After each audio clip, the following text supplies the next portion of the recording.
Sup peeps, random person here. Zelda, a very important character to the Legend of Zelda series, I presume. He wears a green skirt, defeats the bad guy, and is always able to rescue Princess What's-Her-Face. With Zelda being the hero of this series, it's no wonder why it's called the Legend of... What? Zelda's the princess? Then why is it called the Legend of Zelda?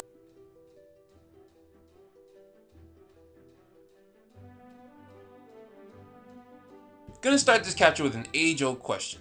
If the story is about Link, why are the games called The Legend of Zelda? Well, ignoring the technical concepts of game making, there is a tale that helps to answer this. Every princess that is born in the Kingdom of Hyrule gains a sacred power.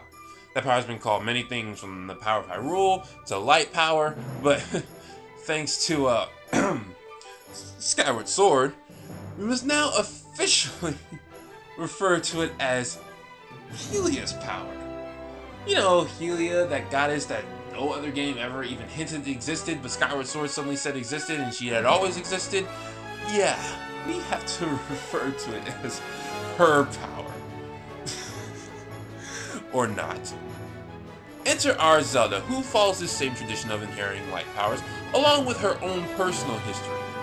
We can assume that her parents died, as we never see any of them, and the people clearly look to Zelda for leadership. In these games, people usually try to capture Zelda to obtain the power she has inside of her, but this time around she's captured for the reason any leader would be captured, as a representation that her kingdom is now under foreign rule, similar to how in 300, when those kings got their heads cut off. Blech. This is where the game starts, for Zelda. She, the bearer of the light power of Hyrule, is currently captured due to some dude who's trying to take over the tri-state area.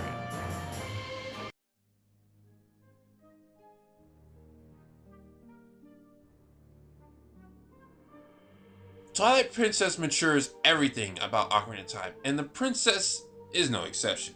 Throughout the Zelda series, Princess Zelda tends to be pure in nature, which I theorize to be connected to her power. Theoretically, as each Zelda inherits the light power, they seem to gain an immense caring sensation for others, aka purity, mixed with their own personality. It's almost as though the light power itself is the true Princess Zelda of the series, forcing whoever has it to act in a certain fashion. This time around, the caringness of Princess Zelda mixes in with a more mature version of the princess. Rightfully enough, Twilight Princess Zelda is the closest thing the series has seen to a queen. That was fun to say. She's not afraid to fight and is less likely to overexert her emotions, making her actions more firm than other Zeldas of the series. But under all that, she's still Zelda, meaning that she'll put the needs of others over something like fighting. Added to her personality power output is the Triforce of Wisdom. Not all Zeldas get to bear the Triforce, but this one does for some reason. Given by the goddesses of Hyrule, this power makes Princess Zelda the wisest in the land. Being influenced by it, she tends to do what is considered the wisest action, as opposed to someone like Link, who is driven by courage, or the G-Man, who is driven by power. This explains why she doesn't courageously take arms against Zant, despite having so much power at her disposal. I've actually heard many people call Zelda a coward because of this action, but no, I disagree heavily. It's not that Zelda lacks courage, it's simply that courage is not her defining trait. Wisdom is. She won't fight a battle she knows she'll lose, especially when there are other lives at stake. Essentially, Zelda is forced to play a role she has little control over. But that doesn't mean it doesn't come with some perks. Thanks to the kindness and wisdom she bears, the citizens of Hyrule love and respect their quote-unquote queen, and would hate for anything to happen to her. Our beloved princess is in danger! Oh, woe to us! If only there were some guards around to protect her! Some people who wear armor, kinda like mine, and have weapons, kinda like the one I have, and do a job that I should probably be doing. Then we would not be in this situation, and she would be safe.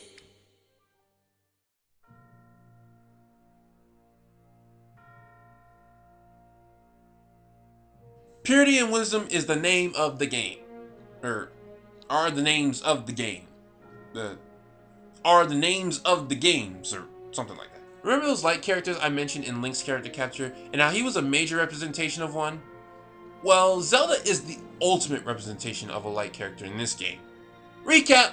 Light characters are representations of people who live their lives in the light, upholding good and staying away from evil. Light is oftentimes combined with purity, and nobody in Twilight Princess represents this better than Zelda. Notice the level of fading that goes on throughout this game. Normal light dwellers fade into spirits when in Twilight. Link, being a bit brighter, does not completely fade but rather becomes a wolf. Zelda, the ultimate form of light, keeps her full Hylian appearance. Despite the dark twilight that embodies her kingdom, the princess is still able to shine brightly, although she's still affected, which is symbolized by the black cloak that she has to wear. And her benevolence affects other characters. Out of light, twilight, and darkness, light is the strongest of the three, or at least that's what Twilight Princess is suggesting. At first, Link is distrusting of Zelda because he's racist and distrusts anything that looks like it came from Twilight. But because Zelda's light can shine so brightly, he instantly becomes very comfortable around her.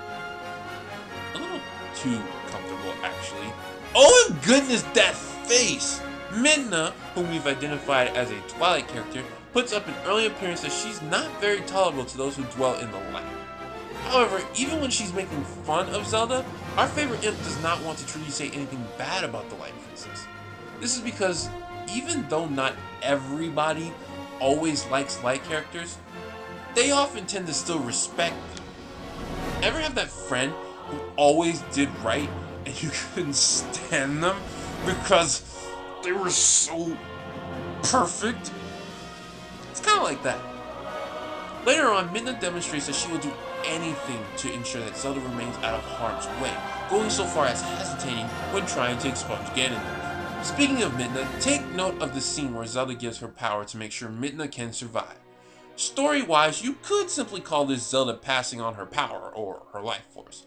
However, symbolically, it can be seen as Zelda passing on her light. Remember that Zelda's power is connected to her personality, and you'll see throughout the game, once Midna gains this power, she is drastically influenced by it, becoming less like a person in Twilight and more like a person in Light. I want to go more in depth with this, but Zelda's only in Twilight Princess for so long, and I'm starting to run out of footage. Besides, this isn't about Midna, now is it? Jeez, little twit, stop butting into other people's videos and get your own character captured. The game really wants to portray Zelda as someone people think is perfect. It demonstrates this not only in her personality, but in her looks. Zelda is supposed to be beautiful. I say supposed to be because she's a type of old style beauty that some people in today's generation just don't agree on. Back in my day, we didn't need half-naked snippy girls running around to be considered beautiful. All we needed was a girl in a dress, and she was beautiful. Could be 570 pounds with the face of a skunk's butt. Made good for having babies. Beauty is in the eye of the beholder, and I is the beholder. And that's a fact. Seriously though, there are many forms of beauty, and I think it's fair to say that Zelda is classified as beautiful. Her personality and beauty combined make for a great goal for a hero to strive for. Normally, people don't want to see someone of purity in trouble, and thus Zelda usually plays the role of a drive, someone to push Link forward so that he'll never give up no matter what danger confronts him. She does this in this game for both Link and Midna, but not until much later than usual, as Link's initial drive is Ilia, who, by the way, is his clear love interest. Zelda shows that she respects Link, and Link shows that he is humbled by Zelda's appearance, but there is no romantic tension between these two. If you're going to ship them, at least admit it's just because you like seeing them together. What was I saying? Oh yeah, a drive. Just because Zelda's a drive, however, does not make her simply a damsel in distress. I know people tend to make a big fuss about how female characters are forced to take a backseat to male characters, but let's remember that The Legend of Zelda is a traditional boy to knight story. The story isn't about Zelda, which is why oftentimes she seems like she's doing very little. Even more so in Twilight Princess, since it's essentially about Midna. There she is again! Get out of here! Even though she isn't always in the spotlight, Zelda is actually a very powerful diplomatic leader and a heavy asset to saving the kingdom. Without her, it would most likely be impossible to defeat the G-Man, both story-wise and literature-wise. Symbolically, light is the weakness of darkness, and there is no brighter light in the Kingdom of Hyrule than Zelda.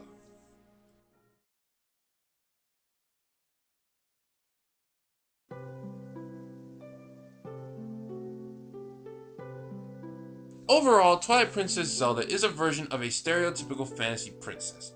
She may not be perfect, but her citizens and allies see her as such, making just about everyone feel they should leap to her rescue whenever she's in danger. Thanks to the Triforce and the royal family's light powers, Zelda's firm personality is combined with unfathomable love for her people and immeasurable wisdom. She may seem like a coward, but that's simply because she's not the hero of the story. Link is.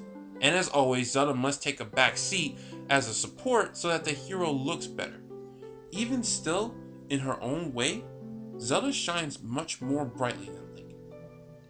If while playing Twilight Princess you saw a beautiful, maturing young queen who puts caring and thought above all other actions, then I believe you've captured Zelda's character.